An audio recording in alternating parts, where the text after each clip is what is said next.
बात करेंगे corporate connection में कि जहां पर आज बात होने वाली है पूर्वांकरा के मैनेजमेंट से। हमसे खास बातचीत करने के लिए जुड़ रहे हैं कंपनी के सीईओ अभिषेक कपूर, जिनसे बात होगी आरबीआई के ऐलान से रियल एस्टेट सेक्टर और ग्राहकों पर कितना असर पड़ेगा। साथ ही साथ प्रोजेक्ट पाइपलाइन पर भी होगी चर्चा। लेकिन मैनेजमेंट से बातचीत करने का सिलसिला शुरू करने से पहले कंपनी के बारे में आपको जानकारी दे देते हैं। पूर्वांकरा देश की जानी मानी रियल एस्टेट कंपनी है। 1975 में इसकी शुरुआत हुई थी। प्रीमियम और अफोर्डेबल हाउसिंग सेगमेंट के बिजनेस में यह है।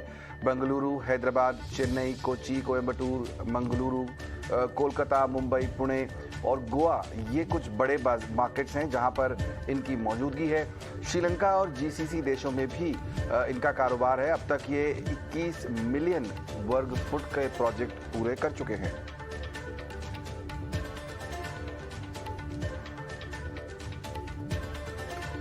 अभिषेक कपूर जी हमारे साथ जुड़ गए हैं। बहुत बहुत स्वागत आपका शो में शामिल होने के लिए बहुत शुक्रिया। सबसे पहले आपसे जानना चाहूंगा मैं कि जो रिजर्व बैंक की तरफ से स्टेटमेंट्स आए हैं रियल एस्टेट सेक्टर में क्रेडिट फ्लो को सुधारने और डिमांड को बूस्ट करने के लिए उन्होंने जो है कई ऐलान किए। आपको क्या लगता है कोऑपरेटिव हाउसिंग जो बैंक हैं उनको हाउसिंग लोन की लिमिट बढ़ाने की जो बात कही है यहाँ पर आरबीआई ने, उससे रेजिडेंशियल प्रॉपर्टीज की मांग क्या बढ़ेगी यहाँ से आगे?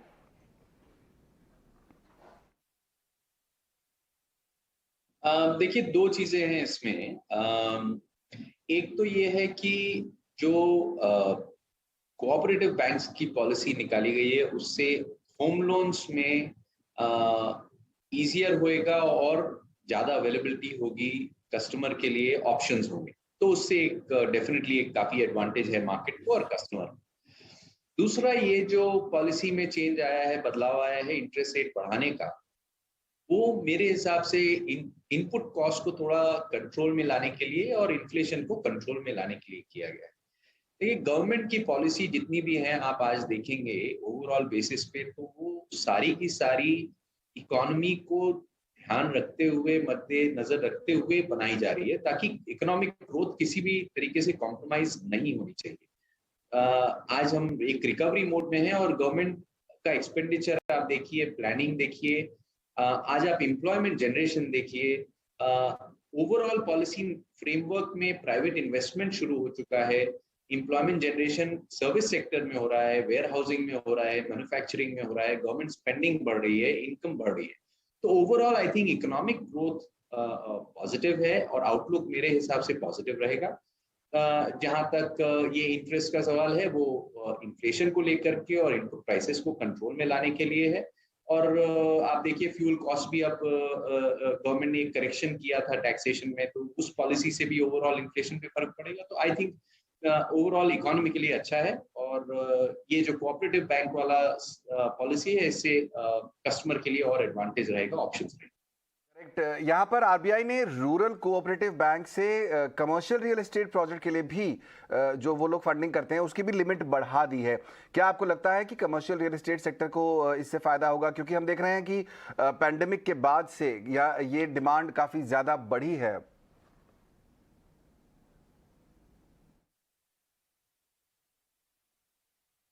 देखिए, कमर्शियल रियल एस्टेट सेक्टर अब धीमे धीमे वापस अपने ट्रैक पे आ रहा है, क्योंकि कोविड के चलते काफी डिसीजन मेकिंग जो है क्लाइंट्स की और ऑक्यूपायर्स की डिले और डेफर हुई थी। ये तो वेल नोन बात है। जहां तक ये साल का सवाल है, अब आप देखिए काफी लोग काम पे वापस आ चुके हैं और जो बिजनेसेस इन्वेस्टमेंट कर रहे हैं और नया एम्प्लॉयमेंट जनरेट हो रहा है उसके लिए नई स्पेसेस की जरूरत पड़ेगी। तो मुझे लगता है इस साल हम कोविड पीरियड से बेटर नंबर करेंगे, लेकिन अगले साल काफी इम्प्रूवमेंट इसमें नजर आएगा। और ये अब जो है काफी आप रिसर्च देख रहे होंगे, ऑन ग्राउंड पे भी जो ट्रांजैक्शंस चल रहे हैं उसमें भी आप देखिए डिमांड का क्लियर विजिबिलिटी दिखाई दे रहा है। और ये जो गाइडलाइन है इससे फंडिंग की अवेलेबिलिटी इंप्रूव होगी और कॉस्ट ऑफ फंडिंग की भी में भी इंप्रूवमेंट होगा डेवलपर्स के लिए कमर्शियल रियल एस्टेट डेवलप करने के लिए। तो मेरे हिसाब से ये बहुत अच्छा मूव है कमर्शियल रियल एस्टेट के लिए और इकोनॉमी के लिए इन जनरल। रियल एस्टेट में जितना डेवलपमेंट होगा और जितना एम्प्लॉयमेंट जनरेशन होगा, नई कमर्शियल स्पेसेस बनेगी और कंपनीज लीज करेंगी, उतना पॉजिटिव होता है, बिकॉज ये सारे जगह लेने का मतलब है कि उतना और नया एम्प्लॉयमेंट जनरेट होगा, इनकम बढ़ेगी। तो ओवरऑल मुझे लगता है ये एक बहुत पॉजिटिव मूव है और इससे सपोर्ट रहेगा दोनों कमर्शियल रियल एस्टेट के लिए भी और जो ऑक्यूपायर्स हैं उनके लिए। मिस्टर कपूर, आपकी कंपनी की बात करते हैं, डिलीवरी को लेकर किस तरह की दिक्कतें आपको इस समय फेस करनी पड़ रही हैं? किस तरह की चुनौतियां आपको लग रहा है कि आगे भी देखने को मिलेंगी? गाइडेंस क्या दे रहे हैं आप आने वाले समय के लिए? जी, देखिए आपने एकदम सही पूछा, ये सवाल बहुत अच्छा है। तो मैं इसका क्लैरिफिकेशन आपको देता हूँ। ये लास्ट क्वार्टर का जो हमारा रेवेन्यू था वो डिलीवरी के चलते कम था। जनरली इम्पैक्ट रहा है कोविड की वजह से। लेकिन अगर आप हमारा सेल्स नंबर देखें, हाईएस्ट एवर सेल्स नंबर हमारा 1000 यूनिट हमने बेची है, 1.2 million square foot last quarter में, हाईएस्ट एवर पूर्वांचल के लिए। और अगर आप हमारा कैश फ्लो देखें लास्ट ईयर का, तो 2200 करोड़ से ऊपर हमारा कैश फ्लो रहा है। और आप देखिए ये हमारा जो जितना भी लोन है वो लोन करीब 500 करोड़ से कम हुआ है, 453 करोड़ से कम हुआ है और टू बी एग्जैक्ट। और इंटरेस्ट कॉस्ट 139 बेसिस पॉइंट से कम हुआ और हमारी रेटिंग देखिए वो भी इम्प्रूव हुई है, credit rating. So overall company ने काफी अच्छा परफॉर्म किया है लास्ट ईयर।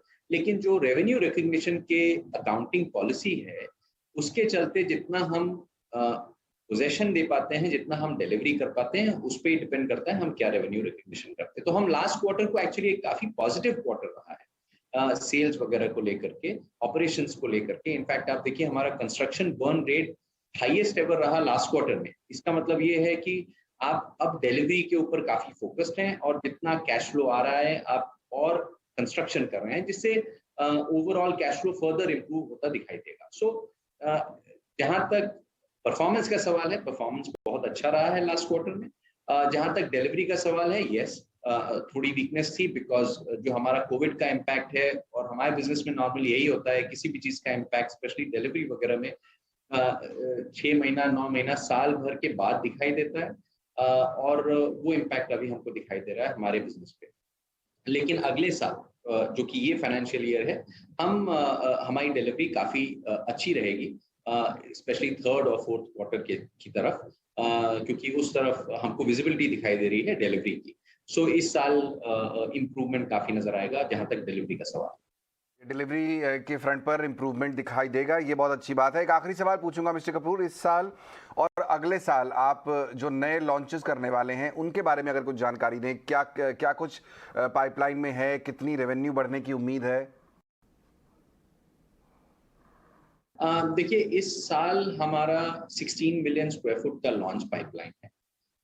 16 मिलियन में 6 मिलियन स्क्वायर फुट पूर्वांचल में है, 6 मिलियन प्रोविडेंट में है और करीब 4 मिलियन स्क्वायर फुट पूर्वा लैंड में है, प्लॉटेड डेवलपमेंट में है। तो ओवरऑल काफी रोबस्ट पाइपलाइन है इस साल की, और ये अलग अलग ज्योग्राफी में है। बैंगलोर में है, मुंबई में है, पुणे में है, चेन्नई में है, तो मल्टीपल कोची में है, मल्टीपल मार्केट्स में है और अलग अलग एसेट क्लास में है। सो ओवरऑल हमको लगता है कि ये साल लॉन्चेस और सेल्स के लिए अच्छा रहेगा और हम जो लास्ट ईयर ग्रोथ देख रहे थे अंडर कंस्ट्रक्शन और न्यू लॉन्चेस में, वो जारी रहेगी। सो आउटलुक काफी पॉजिटिव है जहां तक हमारे लॉन्चेस और सेल्स का सवाल है। और इसमें एडवांटेज सबसे ज्यादा ये है कि जितना हमारा इक्विटी इन्वेस्टमेंट है इन प्रोजेक्ट्स में, इन लैंड में, बिकॉज ये तो हमारे पास काफी समय से लैंड है और इसको हम मोनेटाइज कर रहे हैं, तो वो इक्विटी वापस आना शुरू होगी। जैसे जैसे वो इक्विटी आती है वो हमारे लिए डिप्लॉयमेंट में वापस जाती है, इंटरनल अप्रूवल्स होते हैं, अनलॉक होती है वैल्यू कंपनी के इन्वेस्टमेंट्स। तो हमारा फोकस रियली इसी में है कि हम जितना जल्दी से जल्दी हो सके इस इन्वेस्टमेंट को अनलॉक करें और वापस डिप्लॉय करें, बिकॉज मार्केट अच्छा है और हमको लगता है कि हमें ज्यादा से ज्यादा मार्केट शेयर लेने के लिए कोशिश करनी चाहिए और काम करना चाहिए उस डायरेक्शन में। और इनफैक्ट मैं और एक चीज ऐड करना चाहूंगा, स्ट्रेटेजिकली भी हमने काफी काम किया है इस तरह का वॉल्यूम करने के लिए और पूरा ऑर्गेनाइजेशन स्ट्रक्चर सिस्टम प्रोसेसेस को मॉडिफाई किया है। आज आप देखिए हमने बॉम्बे के लिए हमारे पास बहुत सीनियर लीडरशिप रोल में ज्वाइन किया है संजय रागा ने, हमारे पास प्रोविडेंट में मलन्ना ने ज्वाइन किया है प्रोविडेंट बिजनेस देखने के लिए, पूर्वा लैंड में प्रवीण ने ज्वाइन किया है, हमारा कॉन्ट्रैक्टिंग आर्म में सत्या ने ज्वाइन किया, तो हमने लीडरशिप लेवल पे काफी इन्वेस्टमेंट किया है, जिसमें हमें ये बैंडविड्थ इंक्रीज करने की जरूरत है। लगता है कि हम लोग काफी बेटर परफॉर्मेंस देख पाएंगे। एक दूसरा, सिस्टम प्रोसेसेस को लेते हुए हमने IBM को लास्ट ईयर लिया था अपने साथ पार्टनरशिप में, सिस्टम्स प्रोसेसेस और बिजनेस प्रोसेस री इंजीनियरिंग को करने के लिए। और इस वक्त एज वी स्पीक इस महीने से हमारा SAP रोल आउट हो रहा है, मंथ ऑफ जून। तो इससे भी काफी एडवांटेजेस और एफिशिएंसीज अब नजर आएंगी बिजनेस में। तो ओवरऑल हम काफी एक्साइटेड हैं अगले साल में। करेक्ट। बहुत बहुत शुक्रिया मिस्टर कपूर, समय निकालकर आज ET Now स्वदेश के साथ